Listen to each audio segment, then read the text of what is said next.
بسم اللہ الرحمن الرحیم۔ 3 اکتوبر کو مانسہرہ میں الخدمت فاؤنڈیشن کے تعاون سے بنوقابل 1.0 ٹیسٹ کا انعقاد کیا گیا۔ یہ ٹیسٹ خاص طور پر ان طلبہ کے لیے رکھا گیا تھا جو اپنی قابلیت کے ذریعے آگے بڑھنا چاہتے تھے۔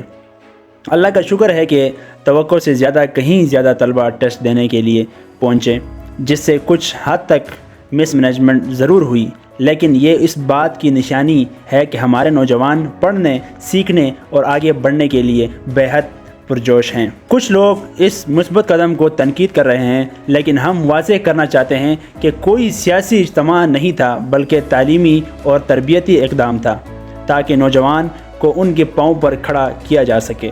الخدمت فاؤنڈیشن اور حافظ نعیم الرحمن صاحب کا یہ عزم ہے 10 لاکھ نوجوانوں کو بااختیار بنا کر انہیں روزگار اور خود کفالت کے راستے پر گامزن کیا جائے۔ انشاءاللہ یہ مشن جاری رہے گا، تنقید کرنے والے بولتے رہیں گے اور ہم تعلیم، ہنر اور خدمت کے میدان میں عمل کرتے رہیں گے۔ جن طلبہ کا ٹیسٹ 3 اکتوبر کو نہیں ہو سکا، ان کے لیے اگلا ٹیسٹ 10 اکتوبر بروز جمعہ کو رکھا گیا ہے۔ تمام اسٹوڈنٹ سے گزارش درخواست ہے کہ اپنی تیاری کے ساتھ تشریف لائیں۔ 10 اکتوبر کو ان کا ٹیسٹ دوبارہ ہوگا۔ یہ سفر نوجوانوں کے لیے ہے، ان کے والدین کے لیے ہے اور پاکستان کے روشن مستقبل کے لیے ہے۔ انشاءاللہ ہم آگے بڑھتے رہیں گے۔ حوصلے بلند ہے، نیت صاف ہے اور مقصد ایک ہے: تعلیم، ہنر اور خود انحصاری۔